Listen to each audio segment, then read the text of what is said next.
Buenas tardes, chicos. Vamos a ver la clase de neumonía. En su drive, en las cosas que les mandé, dice neumonía y TB, porque anteriormente en el plan magisterial original estaba comprendida tuberculosis. La hemos eliminado del plan colegiado porque tuberculosis la ven muchas veces. Entonces solamente es neumonía, son 20 diapositivas, tienen el material ustedes en el drive. Vamos a dar una pequeña explicación y posteriormente pueden contactarme vía Classroom para ver dudas. ¿Qué es la neumonía? En este momento preguntaría, y tengo un auditorio de internos aquí, pero no quiero que se rían. Entonces, la neumonía es una inflamación de vías respiratorias bajas. ¿Qué comprende esto? Bronquiolos y alvéolos, debido a un proceso infeccioso. Ojo, no es lo mismo neumonitis que neumonía.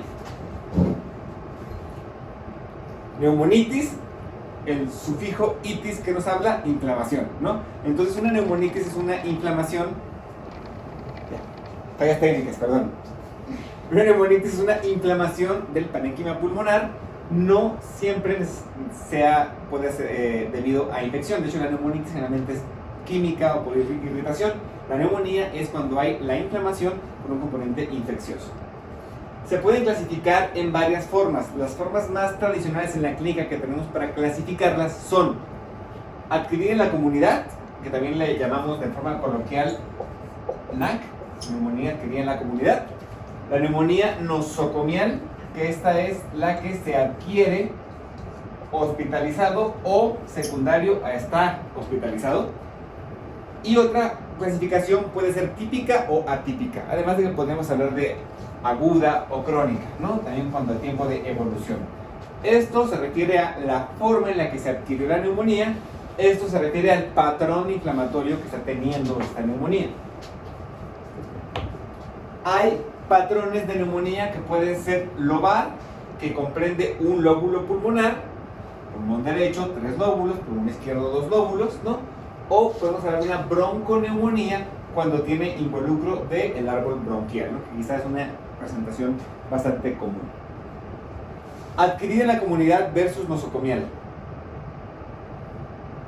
Bueno, adquirida en la comunidad inicia fuera del hospital, como su nombre lo dice, se adquiere en la comunidad. El diagnóstico se hace ya sea en un paciente ambulatorio o en un paciente que llega a hospitalizarse por otro motivo y se diagnostica la neumonía en las primeras 48 horas de hospitalización. Es decir, paciente, lo vemos mucho en pacientes de edad avanzada, ¿no? En adultos mayores, deshidratados, a lo mejor con un diagnóstico franco de neumonía, se hospitaliza por deshidratación, por fiebre, por una fiebre de estudio, y en las primeras 12 y 24 horas, o hasta 48, se diagnostica la neumonía. Esta neumonía fue adquirida en la comunidad, no fue adquirida en el hospital, ¿sale? La persona que no ha habitado un centro de cuidado crónico en los 14 días previos o más, y eso también aplica para hospitalizarse. Pacientes, adultos mayores que viven en residencias geriátricas, pacientes hospitalizados por otras causas, gastroenteritis, fracturas, cirugías, ¿no? Son dados de alta en el hospital o estaban en un asilo, estaban en un centro de atención médica, son dados de alta o salen de este centro, tienen que haber pasado al menos 14 días para poder, y que surge la neumonía, para poder clasificarla como adquirida en la comunidad. Si no, se clasificaría como nosocomial. Entonces ya tenemos aquí con estas definiciones la definición también de neumonía nosocomial, ¿cuál sería? Paciente que se hospitaliza y después de 48 horas hospitalizado tiene un cuadro neumónico, ese cuadro neumónico lo adquiere en el hospital, o paciente que de forma externa ambulatoria tiene un cuadro de neumonía y tiene el antecedente de haber estado hospitalizado o haber estado en un centro de atención médica de cuidados de adulto mayor o un hospital de día o algo así, 14 días previos, ¿ok? Causas más comunes de la neumonía, su nombre lo dice, Streptococcus pneumoniae, el famoso neumococo, ¿no? Es quizá la causa número 1, cocos gram positivos, ¿no? Otras bacterias que entran en este espectro de causas comunes de neumonía, Haemophilus influenza, estafilococo dorado, Bacillus gram negativos, que son generalmente las enterobacterias, ¿no? Micoplasma, legionela, clamidia. A partir de aquí, de micoplasma hacia abajo, generalmente nos suelen dar casos de neumonías atípicas, de neumonías agresivas o con varios patrón inflamatorio, ¿no? Adenovirus, virus del sistema respiratorio, virus de la influenza, ahora pues el coronavirus, que es un virus también, ¿no? Aunque no está puesto en esta lista, pues nos está dando una pandemia en estos momentos, pues también sería importante comentar. Aquí sigue, chico. estoy en el hospital, entonces tenemos aquí movimiento para que se rían un ratito. Diagnóstico y tratamiento. El diagnóstico de neumonía se hace con historia clínica, exploración, radiografía, cultivos, broncoscopia, biometría, procalcitonina. ¿Qué es todo esto? Finalmente el diagnóstico de neumonía es clínico, o sea, ustedes van a explorar a un paciente, ¿no? Van a tener una historia clínica que les hable de paciente con antecedentes de fiebre, malestar general, datos de una infección, y van a integrar en su expresión física idealmente un síndrome epiduropulmonar, que es el tema que sigue. El síndrome epiduropulmonar que da la neumonía es el síndrome de consolidación o condensación, ¿no? Entonces, ¿por qué se da esto? Porque el alveolo, primero está medio chafa ya, pero ahora pinta. El alveolo, que ustedes recuerdan, vamos a decir como honguito, ¿no? Está ocupado, ¿no? Está aquí consolidado. Hay líquido inflamatorio, hay flema, ¿no? El aire que entra a los pulmones, no logra entrar adecuadamente aquí porque está ocupado el alveolo. Y esto nos da entonces un mecanismo de hipoxemia de cortocircuito, que ya mencionamos en la clase pasada, en el cual la sangre que viene no oxigenada o con poca oxigenación del lado de la arteria pulmonar y que tiene que recibir el oxígeno en el alveolo capilar, pues no lo recibe adecuadamente porque aquí el oxígeno no puede entrar adecuadamente, ¿sale? Entonces, aquí la sangre no se oxigena de forma adecuada y va con la misma cantidad baja de oxígeno, ¿no? A el lado de las vénulas y luego las venas pulmonares que van en el corazón izquierdo. Entonces tenemos una hipoxemia, ¿ok? Además de la clínica del síndrome de consolidación o condensación, que veremos más adelante, de antecedentes de fiebre, antecedentes infecciosos, en la exploración física vamos a encontrar en el síndrome de consolidación o condensación matidez a la percusión o que se pierda el sonido claro pulmonar en la zona afectada. Vamos a encontrar murmullo vesicular o entrada de aire disminuida la auscultación. Vamos a encontrar aumento en la transmisión de las vibraciones vocales, el desplazamiento vocal. ¿Por qué? Porque este espacio ocupado magnifica la vibración, ¿no? Y podemos encontrar también ya en la radiografía una radiopacidad, ¿no? Quizá la radiografía y la clínica sea como que las herramientas fundamentales que tenemos que tener para diagnosticar la neumonía, aunque no es exclusivo de radiografía. También podemos hacer otros tipos de estudios como tomografías o un ultrasonido pulmonar a la cabecera del enfermo, que quizá tiene mayor nivel de sensibilidad en etapas tempranas. Como hemos hablado en clases anteriores, el ultrasonido a la cabecera del enfermo es muy útil, sin embargo depende de que tengamos ultrasonido y de que sepamos hacer el estudio y estemos capacitados. Entonces es operador dependiente, no siempre se puede hacer. La broncoscopia lo que hace pues es meter una camarita, ¿no?, hacia el árbol bronquial y ver si hay inflamación, si hay mucha flema, si hay muchos mocos, e incluso tomar muestras. Esto nos sirve mucho para poder tener unas muestras adecuadas de cultivo. El cultivo de expectoración puede ser el count estándar para decir tiene neumonía y por qué bicho la tiene, por qué germen la tiene y qué antibiótico le pega y entonces qué medicamento le voy a dar. Sin embargo, entre una buena expectoración, contaminación de la boca, que se tome la muestra antes de que el paciente haya tomado algún antibiótico, muchas veces es difícil y solamente en un 20% de los casos los cultivos salen positivos y tenemos el germen aislado. Pero es importante que académicamente se tome esta muestra, ¿no? Si es por broncoscopia, pues todavía es mejor, ¿no? La biometría hemática y la procalcitonina, ya hablamos anteriormente que eso es un marcador de inflamación aguda y sobre todo de involucro bacteriano. Entonces, si tenemos una procalcitonina positiva o elevada, nos da mucha sospecha de que hay una neumonía bacteriana. Y la biometría hemática o citometría hemática, como se debería decir correctamente, pues nos habla de inflamación, ¿no? Leucocitosis. Tenemos un cuadro clínico de un paciente que tiene flema, moco, fiebre, lo ausculto y me interno síndrome de consolidación. Le tomo una placa de tórax y veo una manchita, ¿no? Le tomo una biometría hemática y veo leucocitosis de 15.000 y veo predominio de neutrofilia y todo, pues tengo toda la película para hacer el diagnóstico de neumonía. Entonces, al diagnóstico de neumonía, ¿qué le tengo que dar? Pues antibiótico, ¿no? Comenzamos con el antibiótico empírico. ¿Por qué le damos empírico? Que lo vimos cuando hablamos de choque séptico, ¿no? Idealmente damos el antibiótico de manera temprana y pensamos en el antibiótico que le pegue mejor a el paciente que tiene las características, por ejemplo, de una neumonía en la comunidad o una neumonía nosocomial. Son distintas, ¿por qué? Porque la nosocomial pensamos en gérmenes resistentes, gérmenes hospitalarios, ¿no? El antibiótico específico lo hacemos cuando tenemos un cultivo de expectoración que nos da el germen y nos da a qué antibiótico es sensible y resistente. Muchas veces comenzamos empíricamente con un antibiótico de amplio espectro y ya a los 2 o 3 días nos reportan el cultivo y resulta que es sensible a algo muy sencillo como una cefalotina y a lo mejor lo tenemos con un antibiótico de amplio espectro, lo podemos desescalar, ¿no?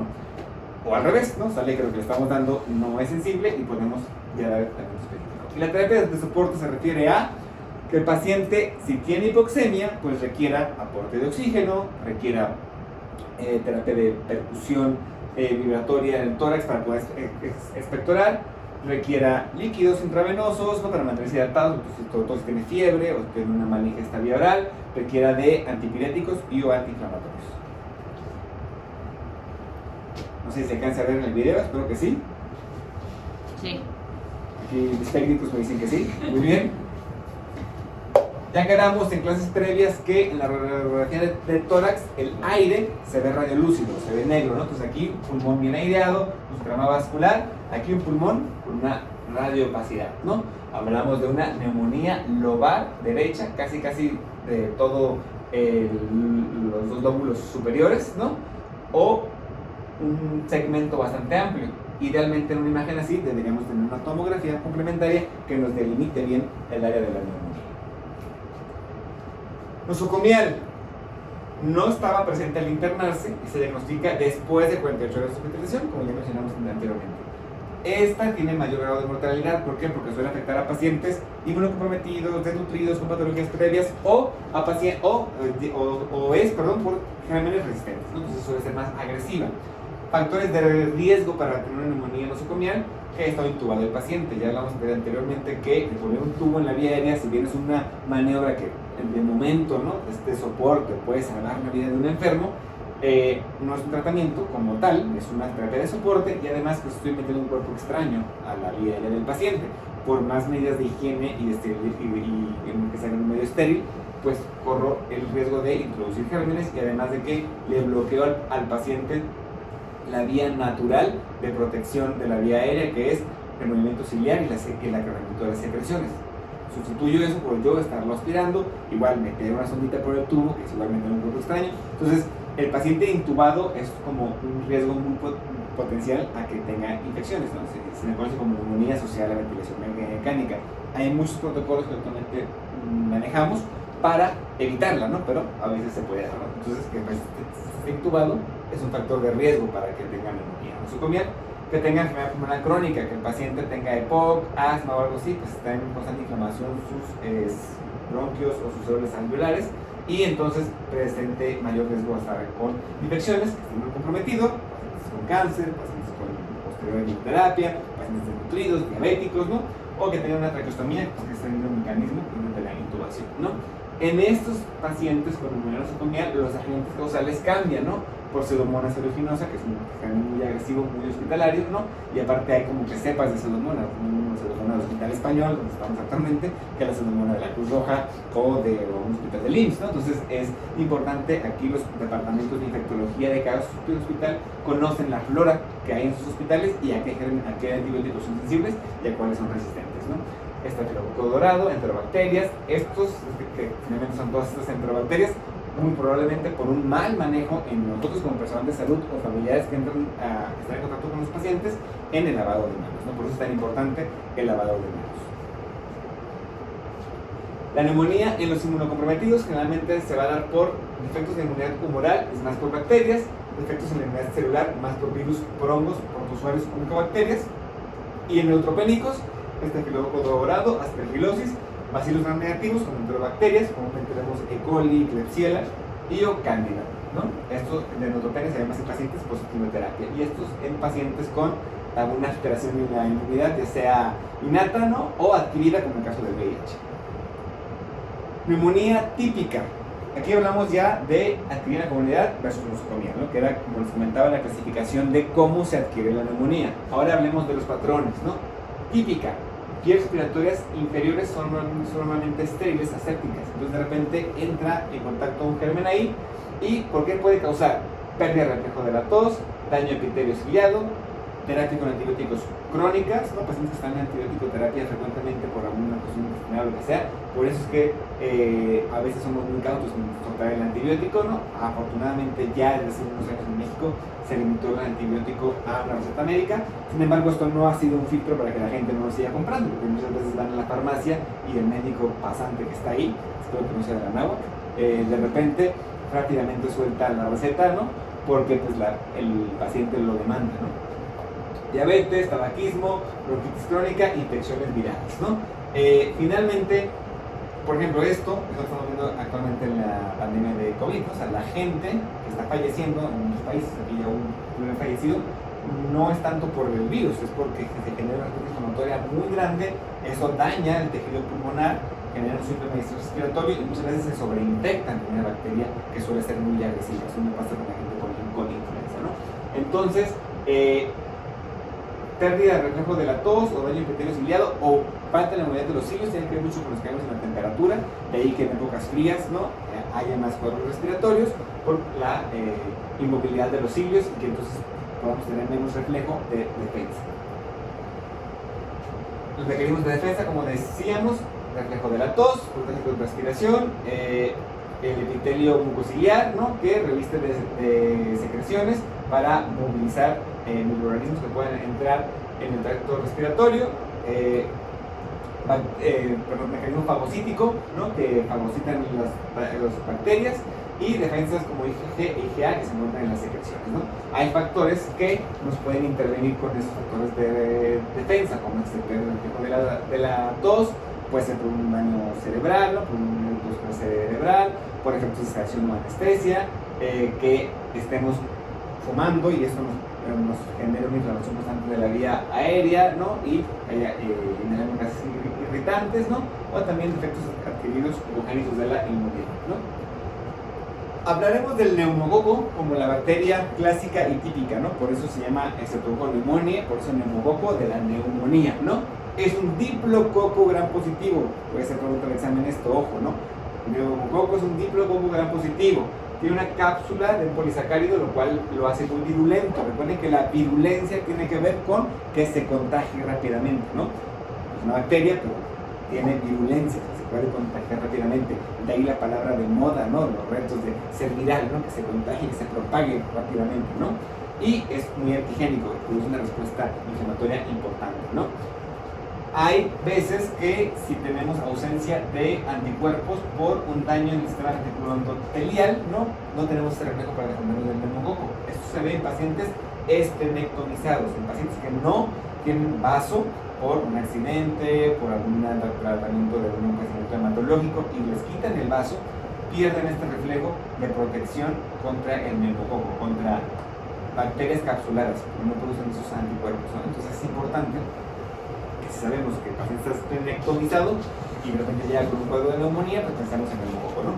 Y que si nosotros en nuestra práctica, el día de mañana que sean cirujanos ustedes, le quitan el vaso a alguien, tengan que pensar que tienen que vacunar a ese paciente contra el neumococo porque puede estar en riesgo de tener neumococo más adelante, ¿no? Aquí lo explicaba, ¿no? En la etapa inicial de colonización y luego viene la etapa de infección. Entonces se inhalan las partículas de neumococo, entran, mejor dicho, las bacterias, ¿no? Entran al alveolo, producen edema, son reconocidos por polimorfonucleares, aquí entra el polimorfonuclear.